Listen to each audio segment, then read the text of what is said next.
What are you waiting for in order to give up?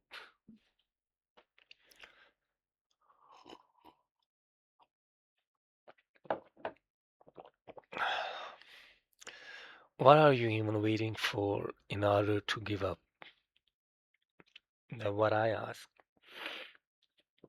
And that one, the one more short motivation rant or one more try,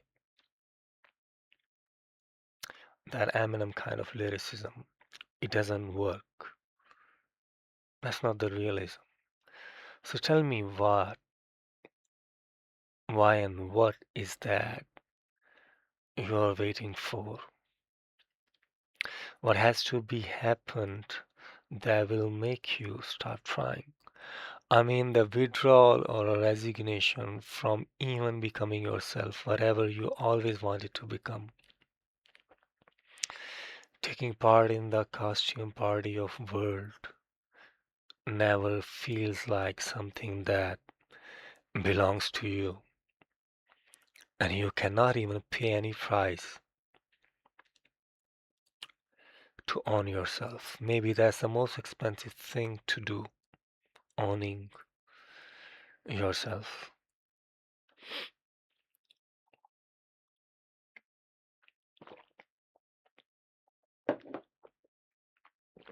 Anyways, a couple of days back, I was checking these Reddit comments. Many people, or we can say a very few people, have this desire for solo living off grid, and that's something far more expensive because you cannot just buy a lot to build on. You gotta buy land in acres, and by acres, I mean at least 5 acres, which is far more expensive everywhere in the eastern hemisphere of this planet. And the pale blue dot planet, and you call it home, the Earth. So, Homo sapiens, at least until we become Homo deus, which is weird kind of transhumanism, is that human is the only creature that works their ass off all their life like buffoons just to build a house. And furthermore, that's the only species which actually pays money just to be alive or just to even breathe. Not only metaphorically or even economically speaking, clean oxygen is not even monetized yet, or maybe it is, sort of. Well, governments can even monetize the rain if they want, and they have had tried. But the productized and packaged oxygen, so basically, we are the only animals willing to buy the packaged, like bottled, clean oxygen. And what about the oxygen shots? To numb the dread of your meaningless, valueless existence, people take oxygen shots. Some might even be taking and feeling high on anxiety, even anxiety as a drug, addicted to anxiety. So this becomes a future pacing, delaying your existence into some future self, which actually never happened. Not in this past, not in this present. The self which exists in some unknown, unseen future. But I ask, is it really you? Where you are visualizing a future CEO who sold and exited with 100% equity once bootstrapped, or exit with, I don't know, maybe not even 2% of equity because VCs, the lenders, the angels took it all away. But but you exit with a freedom figure paper handed after selling your startup. Or maybe a digital nomad, this euphemism which sucks to the core, not bound to anything, completely free, with a laptop in the lab somewhere in Bali or Georgia or Kosovo, um, Fifi Island. Wow. Was this a dream we all dreamed when we got laid off from corporate treadmill in our rooms and we figured out this is a time for becoming our own boss? But the reality was becoming your own employee.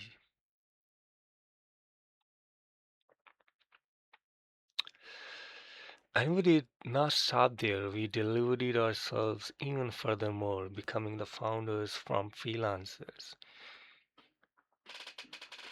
And then the only full time employee, also known as the CEO. That's a story of everyone who started during lockdowns, and that's the only past perhaps we are never nostalgic about.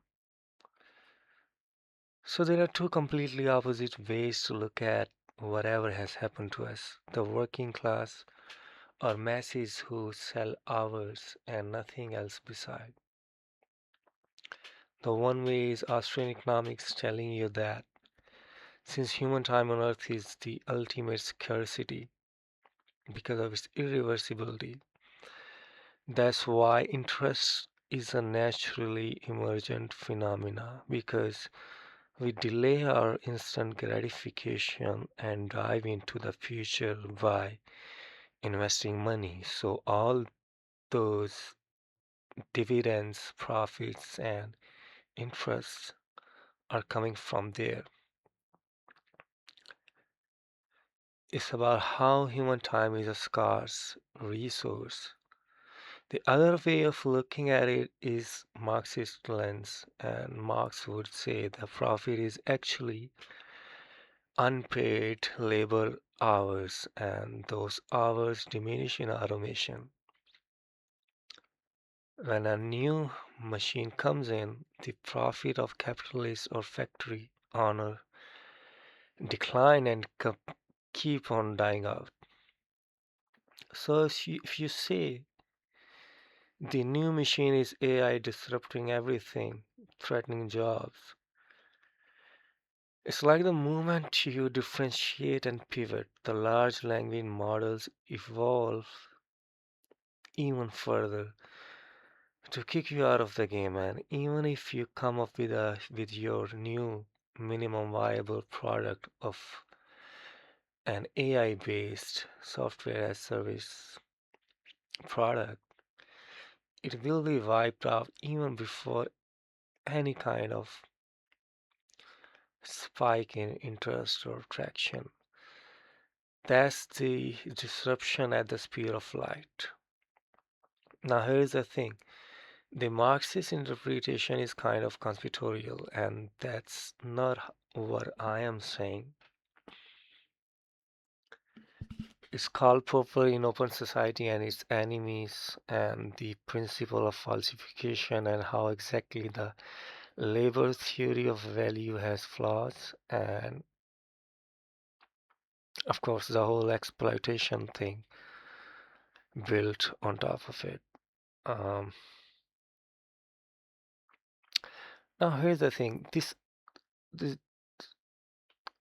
coming to the value based pricing model.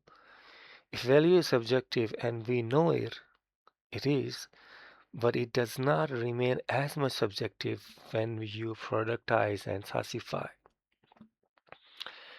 Maybe Marx was half right in the factory model during the production. Maybe in the 17th century, but let's talk about the digital factory that we wanna build as solopreneurs, the AI SaaS, or even the productized service, because there are only two kind of businesses.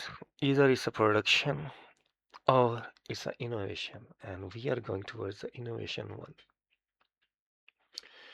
So what's end up happening is that it becomes a commodity, and ad spend on paid per clicks ads or Google ads bleeds. It's the worst kind of cash burn, no matter how much perfect your copy is.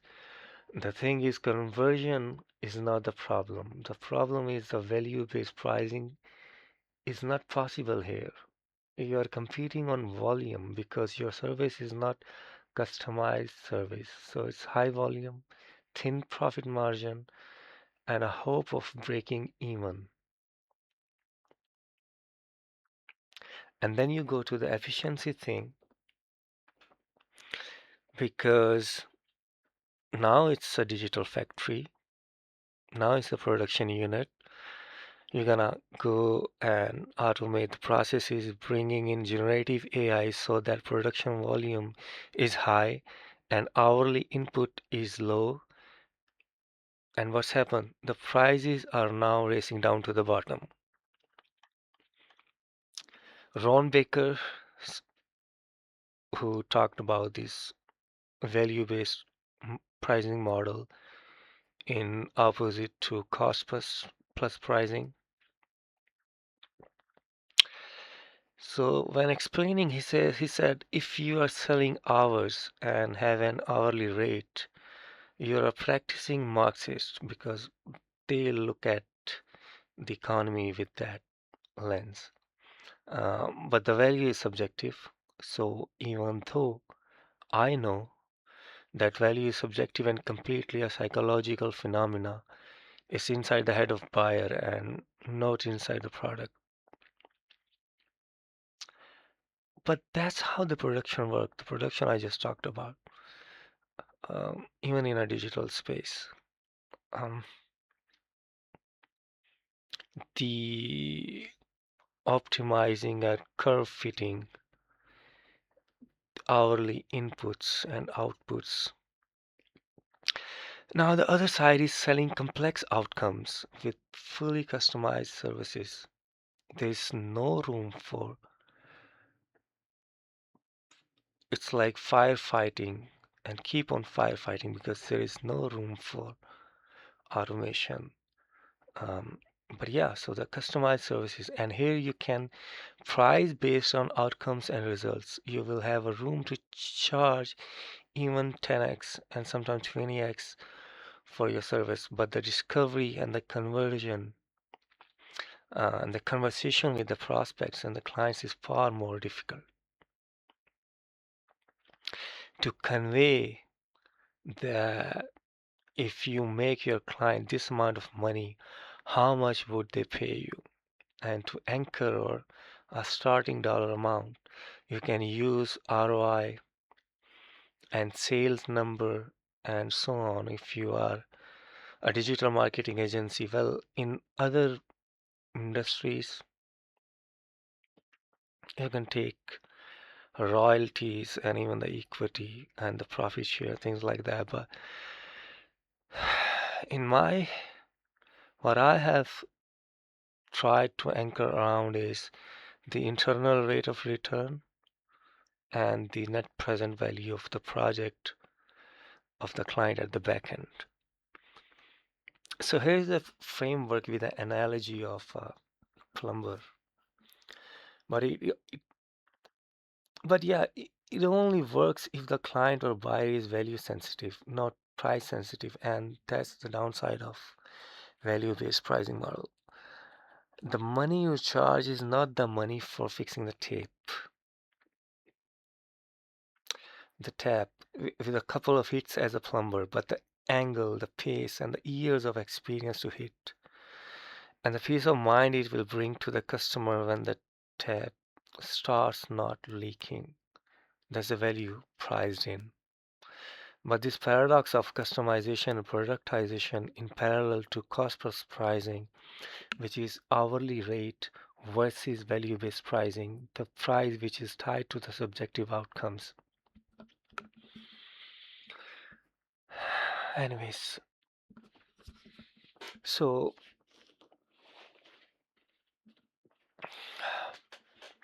yeah, this is how my random monologue will be rambling around startup, the money, existence, psychology, philosophy at the same time. But the bigger question is, and it's still there, do you have or will you ever have any freedom to stop selling the hours once remaining in the working class and always in the working class? Another dream of yours was that you will scale up into an agency from solo freelancer and you are still solving that chicken and egg problem, stuck in this loop. They also call it startup dilemma. Circling back again. Alright, let's grapple with the depths once more. The oxygenic nature of money. So you wanna be free like a child who was actually never born. I mean, that would be the only freedom conceivable. And why is that? When these freedom figure fluff sold by motivational gurus, digital nomadism is um, never lived utopia with a lot of impracticality, and a company which is built to sell is something you have yet never done, but you dreamed. I mean, the shattering of whatever you believed would might work, and you will reach that point chasing the success, the monetary success, and then you start living, even sacrificing your bodily health. Just like this time preference phenomena of or concept of Austrian economist says that you delay, but they don't say that delay is actually the delay of living. So what I'm saying is that unlived life is something buried inside you. But you have been deluding yourself by future pacing into a future self which was never you, which is never you. A day will come when I would start living and a new slap of current reality on your face. That day is nowhere coming anywhere near. There is this unlived life inside you, and there is this non existent future identity inside your head.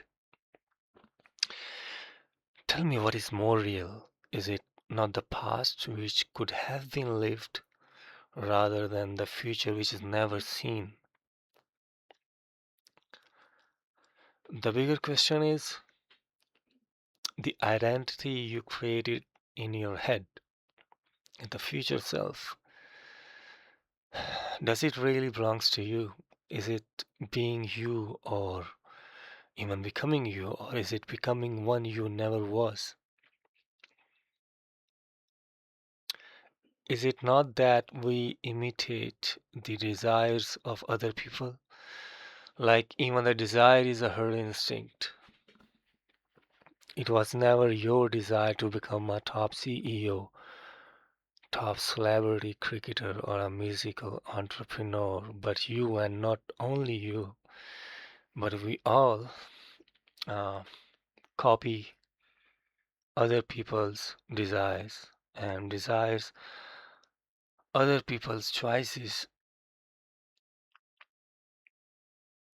And if we succeed, we post hoc rationalize it. If you become a success, whatever you wanna be, actually wanted to be after becoming, you start telling yourself and the whole world that you desire to become this. But in reality, you were maybe mimicking others. And how exactly? For example, a child sees a mega rock star jumping on a stage and moving the crowd, and the child says, aha, I got my meaning of life. I will become like this guy one day. Maybe the desire of becoming is not intrinsic in the inner. Um, it's never an inner voice, but a strange inner voice that imitates what's out there, the outer world. That's another interpretation of freedom to choose. Is it a mimetic desire or rational choice? Paradox. So these are the thoughts that hit my mind randomly because I have a passing familiarity with the social scientist with name René Girard. His theory of mimetic desire. For Girard, all desire is mimetic desire. We don't have our own intrinsic desires. Here comes the question. Life doesn't have any intrinsic meaning. You create one, or that alone becomes a reason to live for many, that there is no meaning and no purpose. But this is becoming even more scary. That desire is not something inside out, but outside in. Now, maybe Girard is also half true, just like Marx, or maybe a little less right than wrong. What in the end belongs to you or us is our body, and that's decaying and declining, degenerating with years passing. That's ultimate reality. And the solution in hand we have is that we will buy back the health with money. Once we have money, and then we even quantify the dollar amounts. How much money would I need by that age of number of years to live in solitude, which is blessing, and isolation, which is a gift.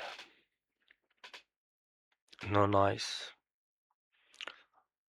no costume party,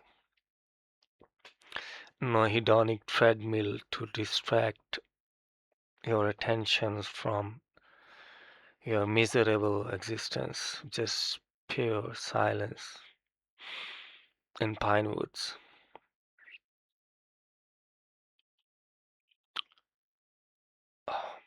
in wilderness. But the irony is that utopia is even more impossible. Maybe we have more statified the countries. That's the word I invented right now. Statified, so because of this social animal nature, which is just another interpretation of man on earth, we crave more state, more authority or government because we are herds craving the shepherd. We actually never craved personal freedom, or somewhere feared it. Um, or at least the people around us, people around the individual freaked out. What we all wanted was to be we, or at least more we, a little more we than I. Maybe the I is far more less. It's like human action is a mass action and not individual action. Why? The majority is herd. Herds, those in the conformity and subservient behavior of masses on which the states thrive, and some other kind of utopian dream comes in, promising us new land where the individual will be finally free because the majority never has the self resilience and endurance. Democracy, a festival of mediocrity. You gotta be so self sustaining even to endure your own self, the burden of your own being. Are you ready to carry it? Or what is that which is most threatening to the herds, the rebels, the state craving herds, the it's an individual, the smallest minority on earth, one person, all alone. The person who says no. I think to say no to anyone and everyone with courage needs and requires saying yes to life. That is your life, which is only your life. You stop submitting and pleasing. You just stop living by someone else's design, but that very life of yours is still buried inside you while you are still breathing, or even doing this exercise of breathing. Now you know everything on how not to live by mass design, but still you keep making the mistake of looking around for a new safety nets, like owned property, a small house or a hut or a cabin that you will occupy before dying, locking up the cash, not spending it on living here and now, on rents, a minimal lifestyle. Everything is rental and on subscription. Why does that happen? Because of the illusion of ownership, that wealthy own assets, but you are so stupid that you fail to remind yourself that wealthy also own inheritance, the leverage, the circumstances, and most of all, the healthy, strong body, and also the values of masters. And you, slave. Just because these self help books sold you this dream that you can become just like the wealthy elite by copy pasting their lifestyle, things like fake it till you make it, but the concrete reality, your material condition, is that you have only one commodity to sell, and that is your labor hours. Wealth is never built, it's generational, moreover, it's genealogical, a long tail of heredity. And then there is this hoax of self made millionaire. The poor don't make bad financial choices, they make just the choices out of only one option. Ayn Rand, um, she said, wealth is man's ability to think, but I would rather say it was the ability of men thousands of years ago, and we have remnants of that ability. But We are still waiting for something to happen, and your purchasing power is bleeding to death, and so many roads have been sold to you, those that lead to freedom or serfdom. But none of the paths are reaching there, and you're creating your own path because you know that no one is coming to help you walk. Only you yourself have to create it and walk on it. But the irony is that it applies to both the bigger existential path and the other one, which is financial path. And it's like both life and entrepreneurships are lonely endeavors. No one will ever understand you. You have to do it all alone. And this reality is not just something that holds anyone back. I mean, anyone, of course, or a tiny small fraction of daring one. So, this oxygenic nature of money. Hmm. I coined this term oxygenic. Does it stagnate your being human? Human potential to reach a higher state of human, becoming a higher human, or reaching the height of yourself. Yeah, the body stagnates purely because of lack of money, but in that misery and suffering, there is something fueled inside the geniuses. The creation, the art is born there, more precisely, and even sometimes inventions. But what is all that which also dies in the absence of money? I mean, there will always be many beautiful faces buried under poverty.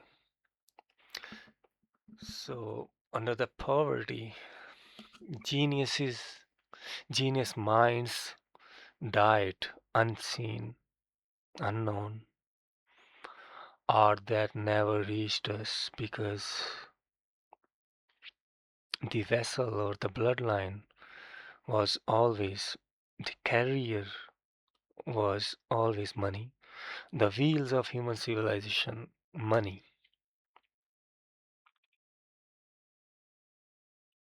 And what is that which is this hell amount of money brings in? I don't think it's hedonic players. People would say a quest for immortality of the elites. I would say even that's a shallow line of thinking. See, here's the thing. Whenever someone talks about elites on social media, everything they spit, every sentence they throw out of their mouths. Um, by spitting, I mean there is this maxim that there is only spot, only place in the house of a rich man to spit, and that is on the face. But I'm not even saying in that sense. Everything which is simply being told um, sounds like conspiracy theory. Things like algorithms, control mechanism, the game, and inner circles and secret societies, all that. All everything that sounds conspiratorial to me. And even if there is something that doesn't sound much of a conspiracy is postmodern philosophy. Uh, the thing is, what is this? It's a secret if every Tom, Dick, and Harry on YouTube knows it. How come you came to know that secret, but many gurus have monetized their lives around it? Well, only that's the real game and real design. That's the way of making money or staking up money. I don't know how to buy into these narratives. Everything is a side of a picture. Everyone comes up with a new interpretation of a phenomenon and no one knows the underlying reality. Maybe no one will ever reach it. Just like the example, man is a social animal. Do you know how many other definitions of man there are just because the majority bought into what Aristotle said? What about Kierkegaard, the Soren Kierkegaard, who was an existentialist philosopher, identified man as, and said it is a theological being? What about Nietzsche? Man is a cruel animal. Or what about Dawkins, the evolutionary biologist, who says man is a selfish gene, and there are many other endless interpretations. The complexity of human nature, irreconcilable. What interesting about human is that they interpret themselves in a language while living inside a language. And the funniest part is that even language is an invention and invented by human. Words, words, and just words. A verbal hodgepodge. And at the same time, it shatters everything. It's horrifying that even languages are invented and not natural. Morality is also invented. So is money, state, private property, and family. Family is an invention or at least a spontaneous order.